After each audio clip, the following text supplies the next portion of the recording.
Hi. Today we're discussing Peter Jackson's 2001 The Fellowship of the Ring movie, which does a really good job of adapting Tolkien's novel to the big screen.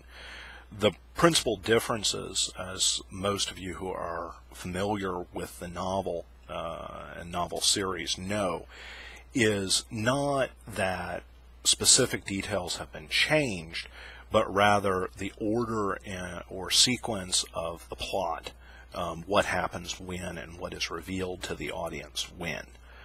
A lot of what we're interested in this depiction is how fantasy translates to the big screen. And in discussing this, there are two things that I would like to call your attention to. The first is Elijah Wood's portrayal of the psychological burden that his character bears when he bears the ring.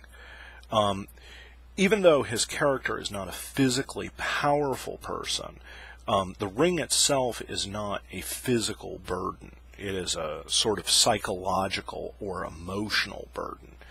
And he does a very good job of sort of establishing that there's a battle of wills involved in carrying the ring for any prolonged period of time. Various other characters show how the ring tempts them, how the ring transforms them.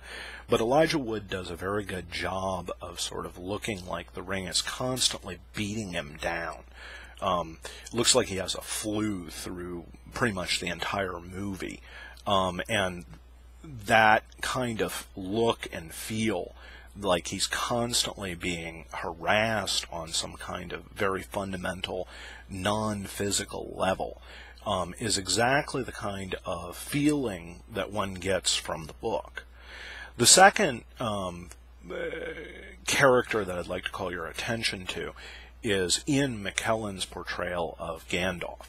Now, Gandalf is an iconic figure and sort of archetypal figure in the sense that a lot of fantasy writers are going to base their characters on Gandalf, and this is talked about a little bit in the lecture.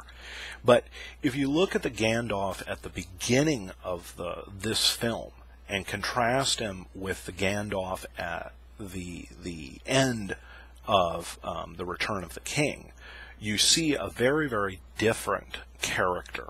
Gandalf early on is sort of bumbling, well-meaning, but not really all that competent. And you see him develop through the course of the film, become a little less ragged, a little less strung out, and grow into himself and become a powerful figure in his own right.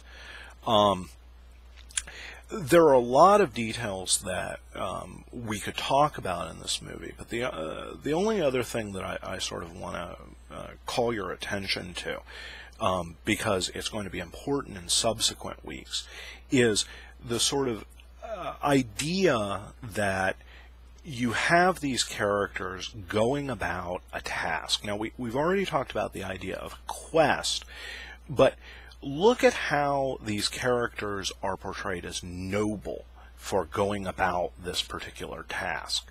As we look at some of the things that happen later, some of the narrative, some of the texts we're going to be looking at later on in this class, we're going to see that not all characters on their adventures are portrayed as being very noble.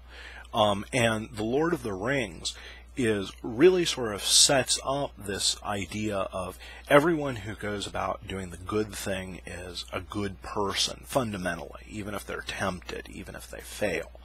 And they're perfect in a lot of ways. Later on in this class, we're going to see the example of people who violate this and react against it.